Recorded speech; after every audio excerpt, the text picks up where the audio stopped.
Hi, Olo. What does impact mean to you, and what is your impact? That's a very interesting question. You almost threw it for a loop there. But when I think about impact, I think literally about how am I making someone else's life better. Okay. And that sounds like significantly deeper than it. It could literally be a simple matter of making someone's day better. So, I don't know, sending a nice message to a friend or a member of your family. It could be as simple as, gifting someone something small or giving something to someone on the streets. It's just kind of making the world a slightly better place. So yeah, in terms of what is my impact, well, I think I'll leave that to the world and posterity to decide. Hi again, it's your host Osewe, and on this episode of What's Your Impact, we have Olowo here. Olo, do you want to give a brief intro? Hi everyone, my name is Olowo Aminu.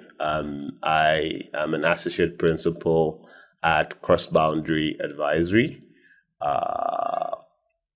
And yeah, really excited to join this conversation and talk a little bit about my experience and some of the work I've done and I guess how I see impacts. Happy to, talk a bit more about myself down the line, but I think for now, that's me. So, your work as a consultant has clearly involved you helping businesses scale, solving critical problems. So, what drew you to consulting? So the thing How did you kind of know it was the right career path for you? Let me answer the second question first. Okay. Interestingly, I don't think anyone ever knows consulting is the right career path for them. Consulting, in my perspective, is full of people who continue to wonder if, this is where they can continue to provide value. Okay. I think you can provide certain value at certain points, but I think most people find out that they find, a lot of excitement, both within and without consulting. So most people have multiple sets of interests that they are kind of juggling. So in terms of knowing whether this is the right career path for me, and it's my story of how I entered consulting, kind of sort of says it's always been a matter of, is this it? Is this it? And I think we continue to think about it. And I think most consultants, always retain that tendency or consideration of, trying something else after a while. Because ultimately you are providing value through someone else, and sometimes you want to consider doing it a bit more directly. But yeah, I think the very first question now is what drew me to consulting? And I think, I don't know if you want me to tell the long story, but the short form, it's kind of happened almost by mistake, as with a lot of other things in my life. So my dad has kind of always mentioned it, his idea was, consulting is a good thing for you. You can provide a lot of value. You can learn a lot of things very rapidly. But, and anyone who knows me knows, I'm a nerd. I'm an engineer's engineer. In my head, I wanted to be on the field, doing calculations and so on and so forth. But unfortunately, I graduated at the bad time for the oil and gas market. So I'm a chemical engineer by training, and, 90% of me wanted to work in a Schlumberger or a Shell or something, but bad time in 2015, 2016, oil prices were not great. It's kind of happened. So that was the point where I realized, I was in London at the time, so which kind of exposed me a bit to professional services and finance, and I started kind of opening my mind as to other career path opportunities. And I actually discovered McKinsey, because that was where I started my career 100% by chance. I just literally ran into an email from the Imperial College Nigerian Society. Honestly, 9 times out of 10, I wouldn't have seen that email. It was sort of a bit deep in my inbox. There was an information session about McKinsey. So I signed up, went to the session, and the rest, as they say, is history. But if I think about what drew me to it was really the idea of solving interesting problems. I think consulting promises that a lot, that you get to solve some of the world's most interesting and challenging problems. And I think so far in my career it has delivered. I have solved quite problems I would never have imagined I was going to deal with. So what would you say is one project that you worked on that was kind of life-changing for you, or made you realize that, this is the career path I want to be in, and I'm making a difference, I'm solving a problem? So life changing is again, it's a pretty deep way of thinking about it. Yeah. And one thing I realized is that you don't always know how essential, how impactful the work you're doing is while you're in the middle of it, when you think of it. Okay. But I have a few projects that kind of come to mind when I think about it in terms of what I find, like what I think about, like this made me feel like, yeah, I've definitely achieved something, and this is pretty exciting. So one is actually like the very first like core project I did when I was in McKinsey. It was an immunization strategy for the federal government. We were working with donors and the federal government to sort of determine, the funding / immunization delivery / rollout strategy for the country over the next 5 to 10 years, if I remember correctly. Now, this was me pretty much fresh out of school, first full-time job. I'm not gonna lie, it was quite amazing for me just to think about what that potential impact is.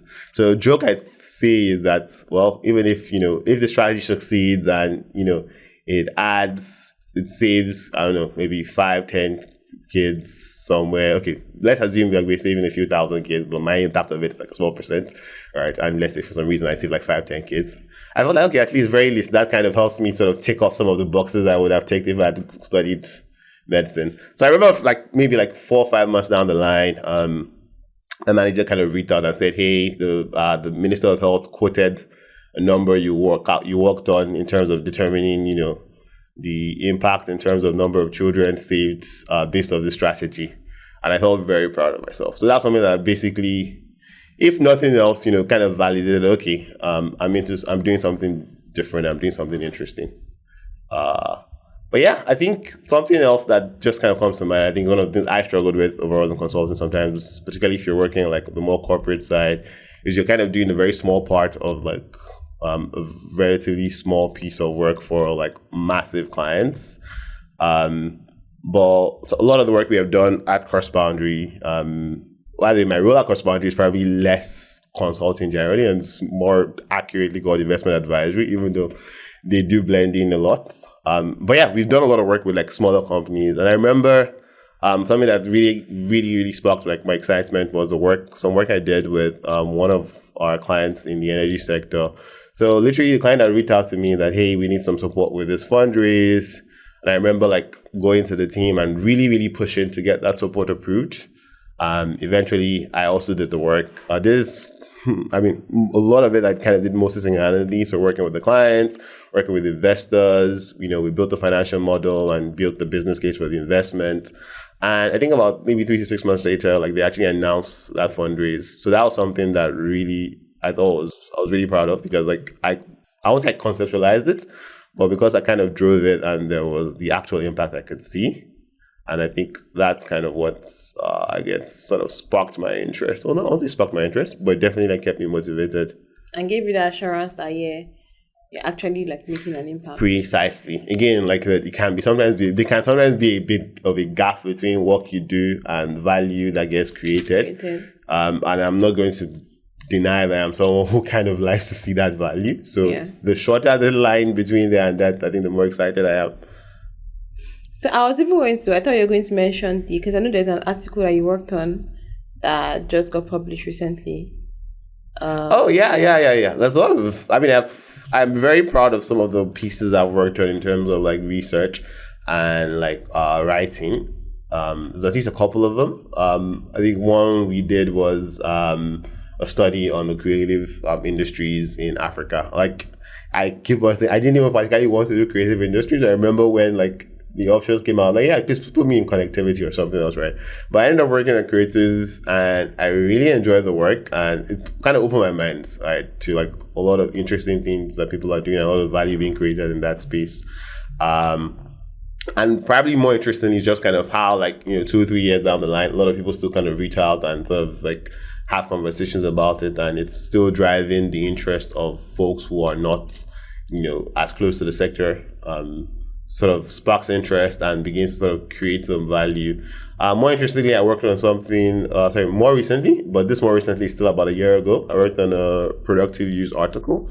It was kind of based off some work we'd kind of done with a client early on, and I just thought of, is there a way we can actually share some information for people around the world, right? Like to kind of see, different ways to sort of look at, the electrification challenges in Africa, but creating the value in terms of productive use and income generation.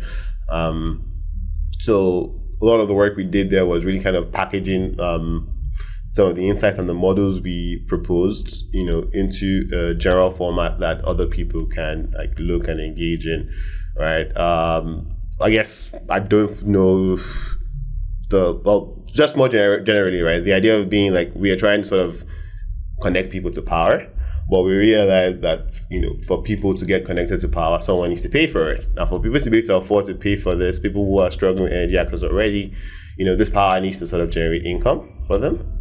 And the different kind of models as like a business owner or someone who wants to provide this power to sort of think through how you can sort of spark that income generation. So, who pays for what, who takes what risks, and that's what we put out together. So that was something else that I thought was really exciting.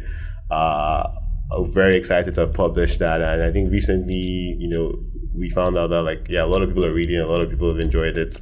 So yeah, that was also something that they found really exciting. I think that's interesting because, like you mentioned,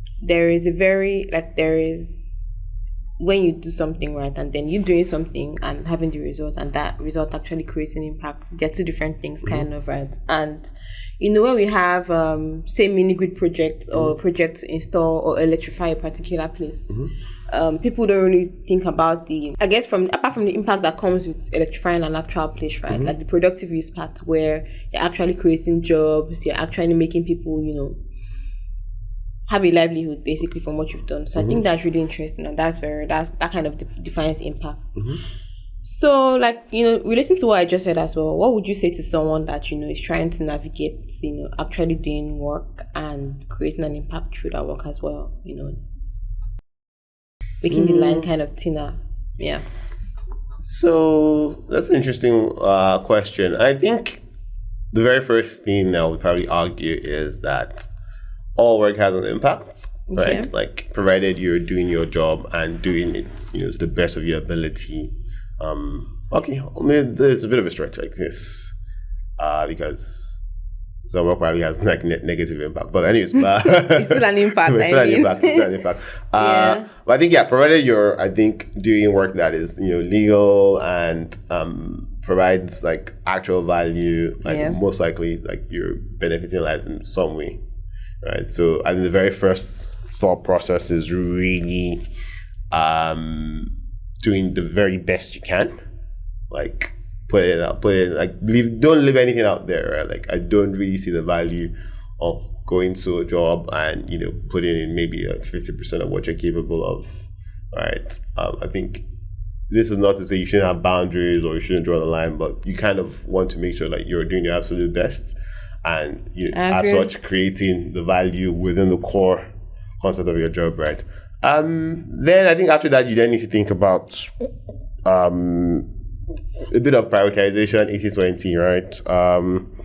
So the thing about impact, it can be tough to predict, like we just discussed. Sometimes it feels like what you're doing is just rote work, and you don't necessarily know how long does it take for that impact to turn into some of the value you're looking at.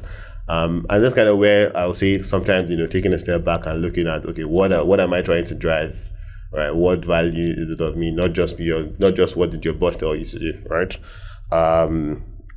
Because I don't know, the people have probably heard of the 80-20 rule, where 20% of what you do creates 80% of value, and it's kind of something I've really noticed. I'm not going to claim that all my work all the time is always, the most exciting stuff. But some of the stuff that you realize you did maybe very quickly, you wrote an article in the night. Yeah. It's kind of the stuff that, has a long value impact. And the things that you can't always tell. Yeah. But you can try. So always going back, taking that step to understand, okay, is this what's really going to sort of drive the most value in terms of, revenue for the company, future business for the company, or building your own personal profile or your own social impact. You can't always tell, but still taking that step back, I'll say, every once in a while, every week, every couple of weeks, am I spending my time, where it's most valuable? And if you're not, finding a way to, pivot some of your efforts, or finding a way to even find that extra push, right? So that extra 20% of time, maybe you may be, it's a difficult one for me to advice for me to give, but you may be full, your plate may be full, or sometimes you just say, okay, this is something I'm really passionate about, and you spend those extra hours after closing to sort of get it done. This is like super high level, and I think like for very specific jobs or roles or like opportunities is different, right? But I would say you just always need to sort of keep that in mind, like, go back to think through, am I achieving or am I pushing what I really want to push in the world? Am I putting out there what I want to put out in the world? The other question I wanted to ask, because I know in consulting, relationships is something that kind of matters, right? Mm-hmm. Consulting, investment advisory. So how do you navigate? Because that's something people also, because dealing with people can be a lot of things, right? It can be, you have to have some level of intelligence, right? To make sure that person you're talking to or the company you're interacting with feels, heard, feels understood. And that's something that, I think is very crucial in consulting. So how do you navigate that? Or how have you navigated that in the years of... So relationships building, for me, it's an interesting one because... I am an introvert, even though a lot of people around me sometimes you don't seem like it. Surprised when I say it, right? But I think anyone who knows me like deeply, like you can tell that I'm actually like very, very introverted. And I think one of the things I learned over the course of my career is not to approach, things I struggle with from head on in terms of, I must just do the other people doing it. Okay. And just trying to find ways to sort of bring my natural strengths, right? So for me, my natural strengths are in like one-on-one engagements, one-on-one conversations. So I'm not the person that is most comfortable, speaking to a crowd or working in a room or the life of the party. But I try to sort of bring like empathy and, closeness to one-on-one conversations. And that's kind of been my approach to relationship building. So I'm not going to say, I can build a relationship with 20 people at once, but I can build 20 different individual relationships. All right. Some people may argue that that's complicated, but that's kind of I don't think it's complicated because you're leveraging your personal strengths to kind of Exactly. But yeah, when I think about like relationships, I think overall, particularly from a client building, I think the most important thing is to treat your clients with like respect and humility. If you're a consultant, particularly if you're someone who, has been lucky enough to get a job in some of these top firms, the MBB, the Big Four, you have probably a naturally high opinion of yourself that is sometimes, reinforced by, I got into this place that everybody's trying to get into, and so on and so forth. And it comes with, there's a bit of arrogance that can sort of happen based on people's conversation within the team, right? Like we talk about, I'm not going to name specific names, but consultants often talk and think of themselves as some of the smartest people in the room. And not saying that that's wrong, but I think it's worth just sometimes remembering that, you may have quote unquote some raw intellectual brain power, but that doesn't mean your client doesn't have that as well, right? And add the fact that they have deep expertise in what you're talking about. So I think there's a good way to balance, your expertise, your creative problem solving, basically the value you bring, right? While, still retaining that level of humility, right? Like being able to sort of help clients understand. I think that's something clients really value. You don't talk down to them. You understand them, you learn from them. Because the goal again ultimately is to bring this value together. Things like active listening, right? When you're talking to someone, it's an important skill, just listening to people, and engaging with them actively, asking the right questions, follow up. People really value that. Then of course, just being generally friendly. Many of the friends I've made over the past 8 years were former clients at different points, right? The relationship doesn't end when you're outside the office, right? There's a lot of value that can be created, and they can help you create value as well. So I say value, and that sounds very, very calculative, but the honest truth is just being a decent person, it really goes a long way.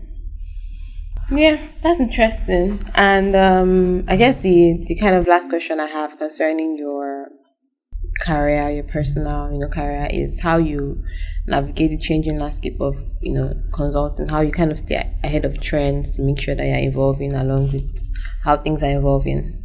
Yeah. I guess maybe consulting also in the renewable energy industry, investment advisory, for Yeah. So I think the big picture is understanding what value is created, like what people really care about.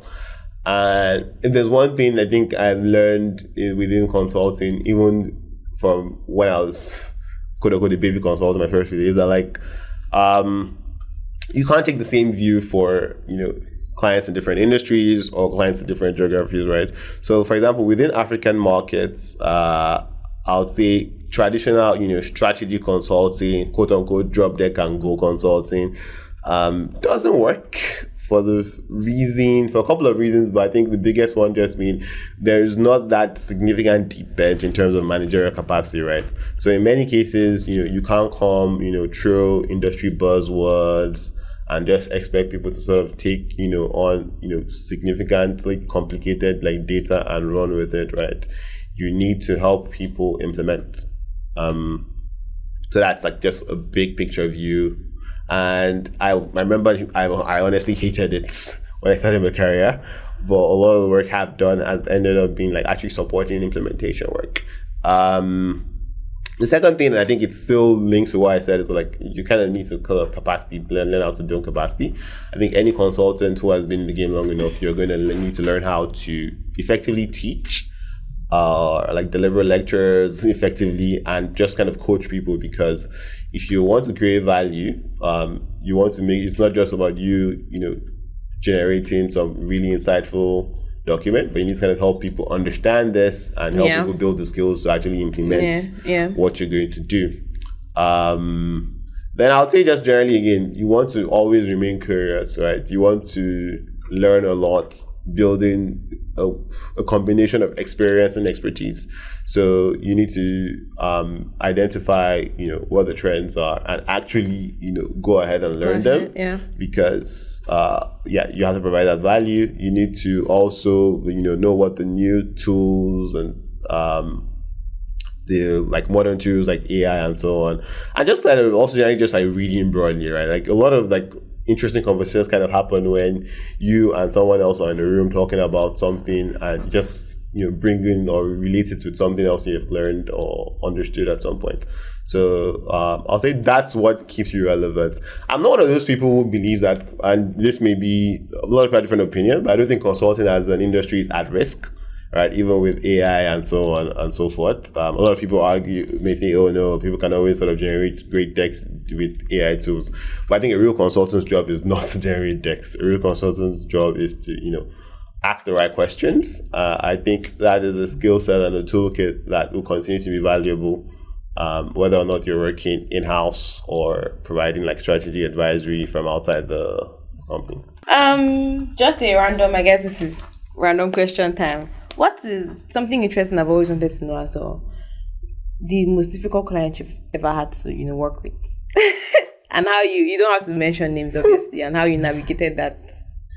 Very interesting. Yeah. Very, very interesting. I'm not going to name names. Okay. And I've had like a mix of clients. Okay. There is one client in particular who comes to mind. Yeah.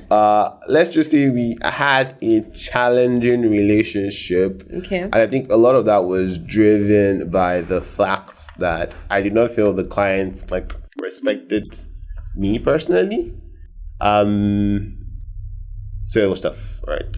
I'm not going to say like I handled it, spectacularly well. I tried my best. But yeah, it was tough.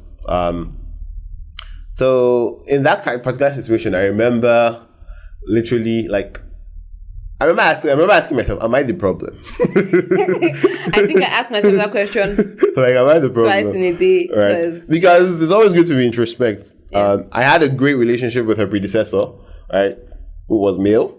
And I'm like, am I being sexist? Am I like talking down to her? Like, am I not expecting her? So it was always like, I always kind of like double checked myself, right?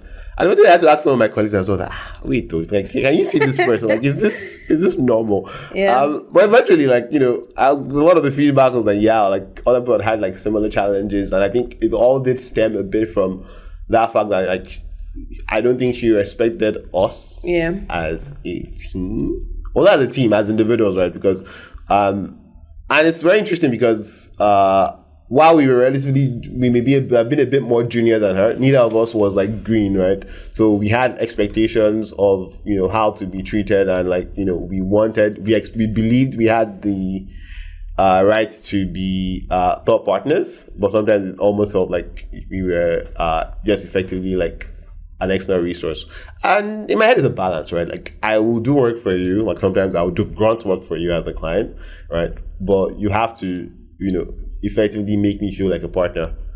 And it's something I think something I think I also sort of made a clear.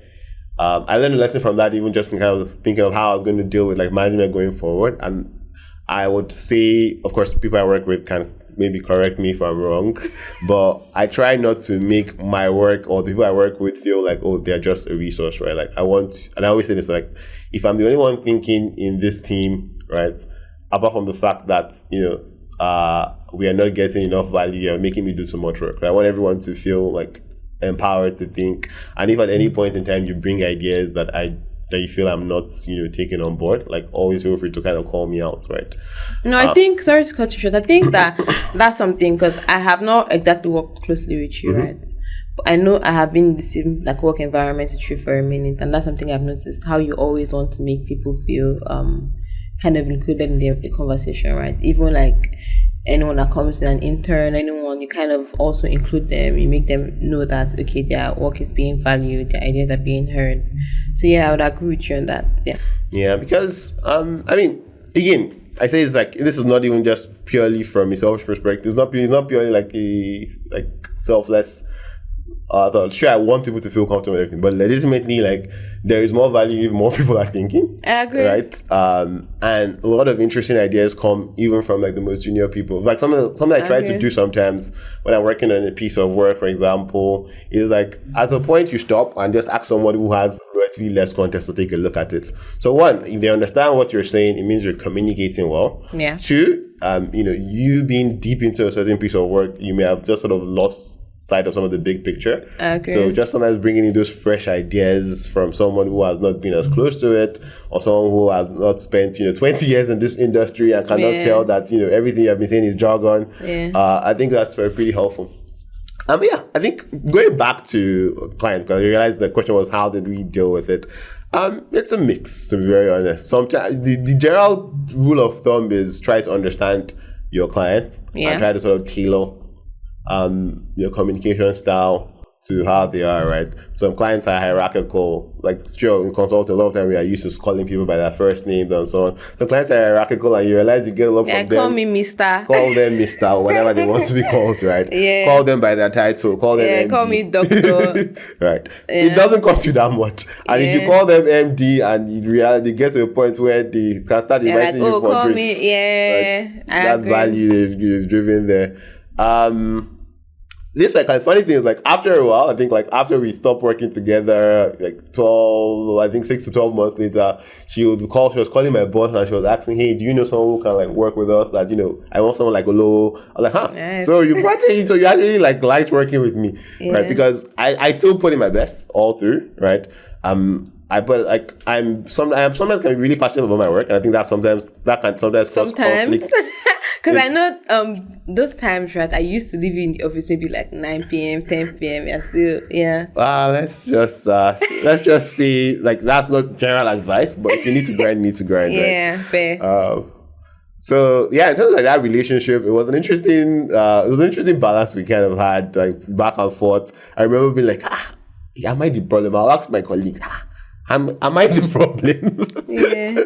But some people are just difficult, to be very honest. There's not much you can do. But I think the key is just continue to do your best, right? So, Olo, what would you say are the key skills or like resources that you've used, or you would kind of advise people to use? People trying to get into the industry, people trying to navigate their way. Yeah. So I think, and I'm going to sort of my thoughts are a little bit consulting focused, but also sometimes just maybe generally applicable for your career. Okay.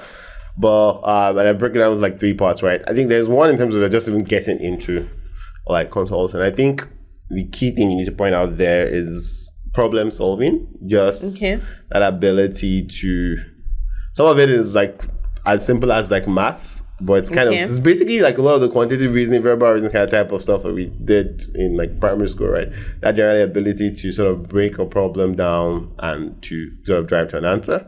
Another thing is just general curiosity. And I say curiosity because you will face problems, maybe interview questions that are unfamiliar.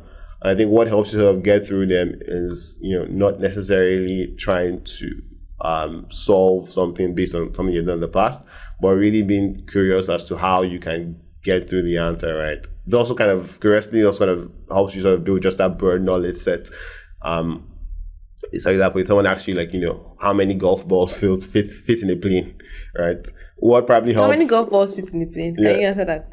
What probably helps at that point is having a broad sense of how long a plane is. Okay. If you don't know, you can just make an estimate. My guess would be like an average plane would be, I don't know, maybe 200 meters long. And maybe basically something like you model a plane into like as a cylinder, so maybe a 200 meter long cylinder, let's say end to end, maybe 10 meters in diameter. So now we have a rough radius, right?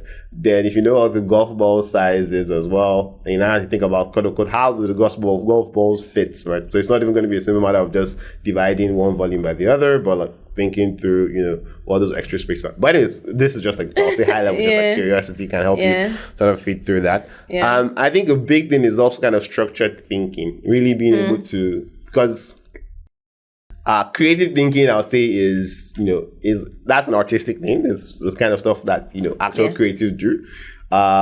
Consultants need to sort of eventually structure things. I agree. And communicate them in a way that other consultants or clients and business types would think through. So being able to sort of break things down, there's one thing and they fit into 3 different things and so on and so forth. I'll say those are the broad set of skills that will kind of get you in the door. The next step is surviving the work we do. And let's just say I don't know anyone who gets in and is 100%, coasting through and never struggles, right? So I'll say the very biggest thing there is just in terms of hard work, right? Something I tell people, like mentees, is that the first 5 to 10 years of a career is about demonstrating graft under pressure. Like, sure, you want to build a profile. 5 to 10 years. That means I'm not done. Yes. So I'm just thinking I'm not done. No, you're not. I'm not done either. Okay. Right. Sure, you build expertise and show people like you're really good at stuff, right? And if you're fortunate, maybe you show people that you're a genius. But a lot of what really needs to happen is that, like, people need to be able to know they can trust you to keep working at hard things, right? So it really just basically like you need to show yourself, prove to other people around you that when the going gets tough, you don't break. Tough gets going. You keep plugging at those hard problems where you need to be. It can mean work-life balance is the word I use for this. It's a dynamic balance. It's not a static balance. Your work and life may not be perfectly balanced at all points in time. There may be points where you're tilting one way or the other. But of course, the goal will be to sort of maybe come out in the long run with some measure of semblance of balance. But it's likely if you're really trying to prove yourself and you really have high goals, you won't always, work 40-hour weeks, right? I think that much is pretty clear. And in terms of surviving, you do also want to begin to build like your pockets of expertise. If you find things you're good at and like everybody is aware you're good at that, it kind of gives you like a room and a platform to sort of build, and to show people that you're building, right? And it helps even with work-life balance because basically there are things that you will do faster and more effectively because you're good at them. Yeah. And if everyone agrees you're good at them, you get, to do more of them. Yeah. Right. And that helps you sleep a little bit longer. Because now you're faster at it. Then I think the next final bucket of things that then help you sort of thrive, right? Things that help you sort of show that, help you move faster in terms of the career ladder. Apart from surviving, you're actually thriving. Exactly. Yeah. Right. I'll say one is relationships. Okay. And of course, I think anybody who wants to work in, if you're not going to be in like some kind of lab somewhere or like maybe just writing. I think even those scientists and artists do need relationships, but like if you're going to work in any sector that you need to engage people, you're going to need relationships, and it helps if you're good at building them, good at managing them, and hopefully also enjoy the process, right? Like if you completely dread interacting with people, it's going to be tough. I do. Yeah, I mean, of course, everybody like has a social like balance and a social battery that you need to manage. Yeah. But you kind of need to be able to turn it on at some point, right? Yeah. So something I argue has helped me with my relationships. I live alone now, so I have a lot of like a decent amount of alone time. So when I'm outside, I'm a little bit okay. Yeah, let me get the socialization part out there. And sometimes actually it's weird. It's weird, but I feel like if I've been continuously around people for a while, like I can feel my social battery drain. Yeah. So as you build your career, it's like this is probably more for introverts. Extroverts are probably on all the time. So, but yeah, like building relationships within your organization, outside your organization with your clients, and that kind of helps you sort of, thrive. Yeah. The last thing I want to add is just being organized. And this is like my personal... like you like structure, you came in here with a... Yeah, so the funny thing, like, I keep on saying, like, organization is something I've kind of forced myself into. Okay. Like, I'm not a naturally organized person. Like, it's one of those things. Like, some people, they wake up in the morning, they clear their inboxes, they set out... Like, if you leave me to my devices, I will like just sort of go through life with okay, yeah, sure. So like I have to sort of consistently force myself. No, I agree with that. As a natural piece. I respect that, yeah. So I don't know, like people, the MBTI framework, I'm a P. My point just being like I'm of the naturally disorganized step. Yeah. But I think consulting and I'll say most corporate career rewards organization. Yeah. So I guess question from me to you. What does impact mean to you, Sarah? Yeah, I would say that impact to me means, living things better than I made them, right? So, even if it's like you said, like you wake up in the morning and say, without even knowing your friend was in a bad mood, but you send a nice message to your friend and your friend is now feeling better, right? You left your friend better, you met him or her, basically. So, even if it's in the workplace, right? It doesn't even have to be, obviously, in the workplace to create like measurable impacts that relate to the company's growth or the company or the client. But yeah, I would say that, like you said, identifying your strengths and knowing how to leverage that strength to create value and leave things better, right? If your strength is, okay, you're good at, you're trying to learn, trying to be better at what you do, but you're trying to also, your strength is empathy, you're very empathetic, right? And every time you come to work, your colleagues know that, okay, when she comes to work, she's very, like if something is wrong with me, she will check in with me, she will do this. That's creating an impact, in my opinion, right?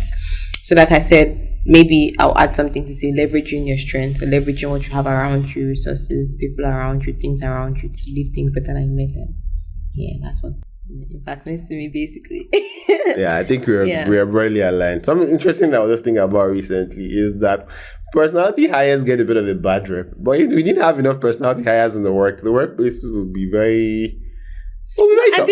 I believe in personality hiring, to be honest, because like I always say this, that no matter how much knowledge you have, no matter how much, like for me as well, I always look out for proactive people, people that kind of know how to use their initiative, because that's who I am as well. So I know in instances where I was given a task or I was given something to do and I had no idea, right?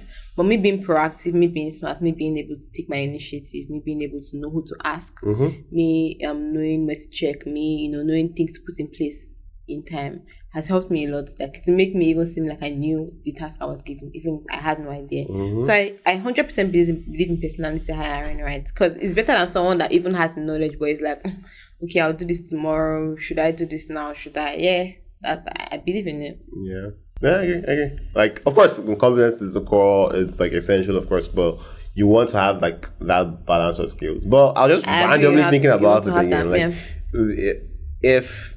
I don't know. This is just me trying to do like hypothetical. If there were like 19 people in an office, and why did I use 19? 20 people in an office. 19 is like an odd number. Very odd number. Yeah. Like, and maybe only 18 of them are just like focused on the work. Like those two people that are like, if all they do is just being the fun person to be around, they're probably creating like a lot more value. Yeah. Than like each one of those 18 people, right? And I think of course, all of this is not to say you come to work to just be to be the light of the wall, the light of the party. Yeah. But still, there's that just like, and I think it kind of happens across board. So like, I think everybody like should sort of stop and think through like, again, what are your strengths, right? This, if you're like an introvert, you're a reserved person, this does not mean you feel you have to turn yourself into a party animal. But I think again, you can kind of identify what your strengths are. Are you empathetic? Are you the kind of person who loves to sort of tackle like individual problems? How can you help those around you? Because ultimately, like, many of us have like big dreams and we want to be the next Facebook and whatever. And nothing wrong with that, but like, I think day on day, like what the individual things you're doing, like again, like every day, are you leaving some value, like leaving some improvement in the life of someone else around you?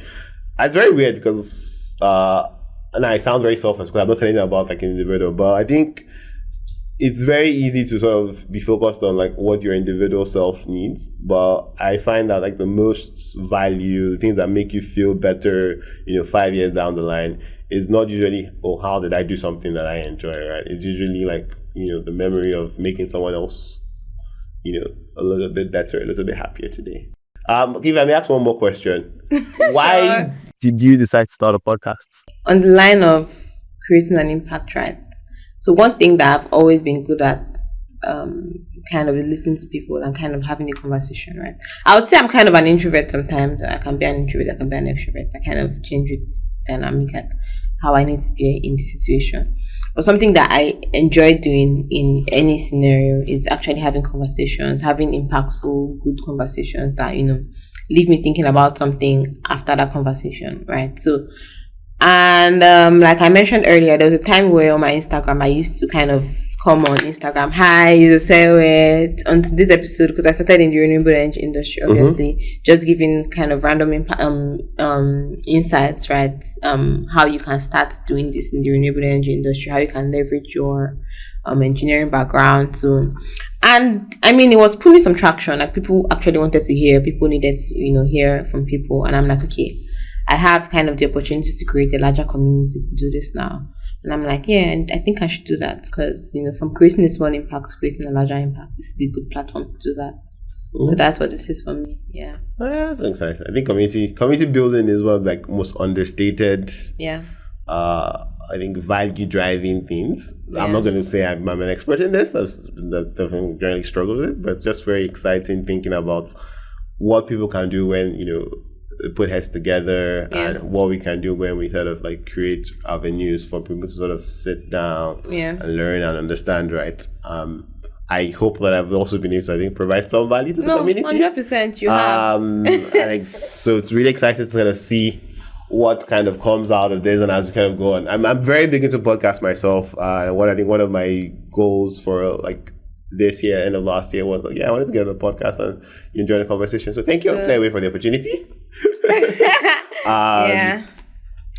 I think we were having this conversation before we came online, but like that opportunity to just sit down and learn something new, dive into like a specific topic, I think is pretty important for me. It's something that it's one of the things that like I found myself doing a bit naturally, is just kind of having a podcast on the background and just kind of learning about something. I would say 2-3 hours a day. I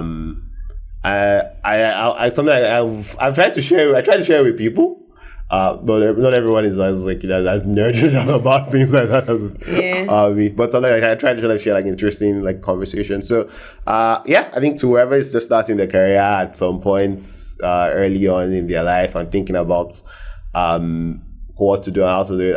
Again, I think podcasts are like a great tool to sort of direct your curiosity, right? I agree. And it's not just focusing on podcasts that you already know. It's just they're just randomly listening to something, then doing more research, then randomly listening to something else and doing some more random research. I think we've come to the end of this. Thank you for being here today to share very valuable insights and your story with us, Olowo. Thank you so much. I hope I didn't spend too much time yapping. But No, I'm sure it was very valuable stuff. it's pretty good. It's fun to yap sometimes. Thank you so much, Osewe. And thanks to the audience. Yeah, thank you for tuning in to this episode. Don't forget to subscribe to our YouTube channel and definitely leave comments if you have any questions for Olowo. If you'd like to hear something from him, you can leave comments below. Don't forget to subscribe and follow our social media pages to stay updated. Thank you. Oh yeah, and share with your friends.